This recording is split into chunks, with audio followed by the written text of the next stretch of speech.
Good morning student. Online class में आप सभी का स्वागत है। आज हम क्लास 7 का 6 चैप्टर रक्त और हमारा शरीर का आगे का पाठ का अध्ययन करेंगे। दीदी, यह तो बहुत ही महत्वपूर्ण बात बताई आपने। तभी अनिल ने उनको कहा कि हमको खाली पैर नहीं घूमना चाहिए और शौच के लिए शौचालय का प्रयोग करना चाहिए। वो उस बात से बहुत ही खुश हुआ। अनिल बोला, वह पल भर सोच में डूबा रहा, फिर बोला, आपने बताया था कि रक्त में सफ़ेद कण और बिंबाणु भी होते हैं, शरीर में इसका क्या काम है? तभी अनिल ने दीदी से फिर से प्रश्न किया कि शरीर में जो सफ़ेद कण होते हैं जिसको बिंबाणु कहा जाता है, उसका शरीर में हमारे क्या काम है? दीदी बोली, सफ़ेद कण वास्तव में हमारे शरीर के वीर सिपाही हैं।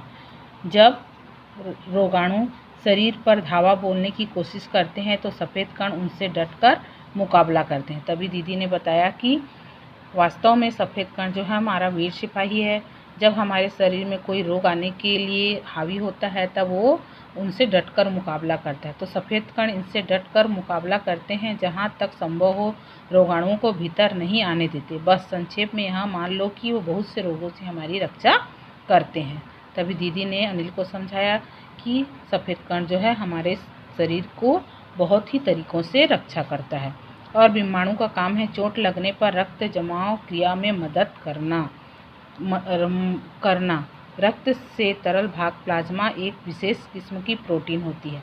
तभी दीदी ने बताया बिंबाणु का काम है चोट लगने पर रक्त जमाव क्रिया, मतलब जब चोट लगती है तो वो खून जो बहने लगता है उसको रक्त जमाने का कार्य करता है, जो रक्तवाहिका की कटी फटी दीवार में मकड़ी के जाले के समान एक जाला बुन देती है। जब भी वो हमारे शरीर में कहीं कट फट जाता है तो इसका काम है वहाँ पर मकड़ी के जाले के समान उसको भर देना। बिंबाणु इस जाले से चिपक जाते हैं और इस दीवार में आई दरार भर जाती है, जिससे रक्त बाहर निकलना बंद हो जाता है ना।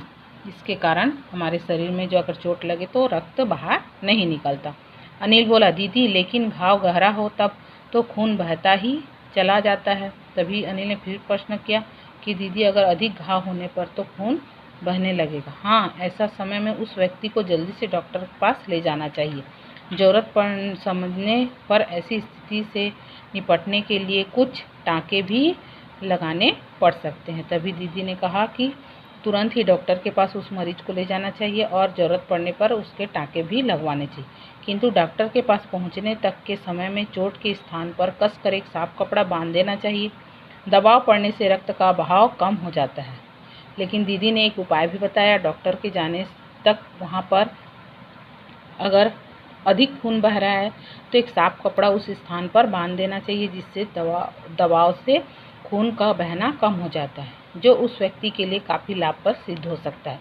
किंतु अगर बहुत अधिक रक्त बह जाए तो उसे रक्त चढ़ाने की ज़रूरत भी पड़ सकती है, दीदी ने समझाते हुए कहा। अगर उसको साफ कपड़ा बांध दिया जाए, साफ कपड़ा बांधने पर भी अगर खून नहीं रुकता है तो उसको खून की ज़रूरत भी पड़ सकती है, ये दीदी ने उसको समझाया। अनिल ने कहा, क्या ऐसे समय में किसी भी व्यक्ति का खून काम आ सकता है? अनिल को ये भी नहीं पता था कि खून कब और किस समय दिया जाता है। फिर उसने कहा कि कैसा इस समय पर किसी का भी खून क्या उनको लगाया जा सकता है। दीदी बोली, अनिल, हर किसी का रक्त एक सा नहीं होता। कुछ विशेष गुणों के आधार पर रक्त 4 मुख्य वर्गों में बांट दिया गया है। तभी दीदी ने कहा, सभी का खून का ग्रुप एक नहीं होता, 4 भागों में इसको बांटा गया है। ज़रूरतमंद व्यक्ति को रक्त समूह की जांच के बाद उसे उसी रक्त समूह का रक्त चढ़ाया जाता है। तभी दीदी ने कहा कि जांच करने के बाद ही हम उसका खून को उस व्यक्ति को दे सकते हैं। लेकिन ज़रूरत के समय यदि उस रक्त समूह का कोई व्यक्ति मिले ही ना, तब अनिल ने पूछा। तभी उसने कहा कि अगर उस समय हमको वो उस ग्रुप का व्यक्ति न मिले तो क्या करना चाहिए? ऐसी स्थिति में के लिए ब्लड बैंक बनाए गए हैं। प्राय हर बड़े अस्पताल में इस तरह के बैंक होते हैं। तभी उन्होंने कहा कि सभी अस्पताल में ब्लड बैंक बनाया गया है, जहां पर ब्लड को सुरक्षित रखा जाता है।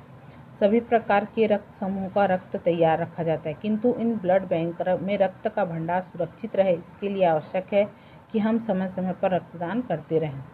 तभी उन्होंने कहा, दीदी ने, कि अगर हमको सभी लोगों के लिए रक्त की ज़रूरत है तो उसको सुरक्षित रखने के लिए समय समय पर रक्तदान करना चाहिए। दीदी ने कहा, क्या हमें भी रक्तदान करना चाहिए? अनिल ने पूछा। नहीं, अभी तुम छोटे हो। 18 वर्ष से अधिक उम्र के स्वस्थ व्यक्ति ही रक्तदान कर सकते हैं। तभी अनिल को बताया दीदी ने कि 18 वर्ष के स्वस्थ व्यक्ति ही रक्तदान कर सकते हैं। एक समय में उसे लगभग 300 मिलीमीटर रक्त लिया जाता है, क्योंकि जब हम किसी शरीर में रक्त निकालते हैं तो 300 लीटर के से अधिक नहीं निकाल सकते। प्राय यह समझा जाता है कि रक्तदान से कमजोरी हो जाएगी, किंतु वह विचार बिल्कुल निराधार है। दीदी ने कहा, रक्तदान करने से कमजोरी होती है, लेकिन ऐसा बिल्कुल नहीं है। हमारा शरीर इतना रक्त तो कुछ ही दिनों में बना लेता है। अगर हम किसी को ब्लड डोनेट करते हैं, ब्लड देते हैं, तो कुछ दिन में उतना ही ब्लड हमारे शरीर में फिर से निर्माण हो जाता है। वैसे भी शरीर में लगभग 5 लीटर खून होता है। हमारे शरीर में, नॉर्मल शरीर में 5 लीटर खून होता है। इसमें से यदि कुछ रक्त किसी ज़रूरतमंद व्यक्ति के लिए जीवन दान बन जाए तो इससे बड़ी बात क्या होगी? दीदी समझाते हुए बोली। उन्होंने कहा कि हमारे शरीर में लगभग 5 लीटर खून होता है। अगर ज़रूरतमंद को थोड़ी सी खून देने से कोई भी हानि नहीं है।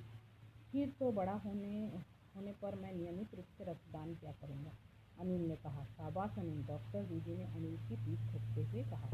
तभी अनिल ने कहा, मैं बड़ा होकर अवश्य ही रक्तदान करूँगा।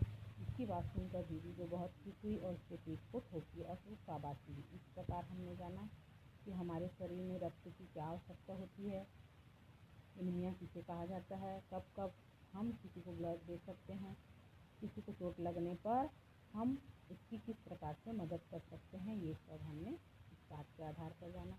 इसको उन्होंने यतीश अग्रवाल जी ने बहुत ही सुंदर तरीके से इस पाठ का वर्णन किया है।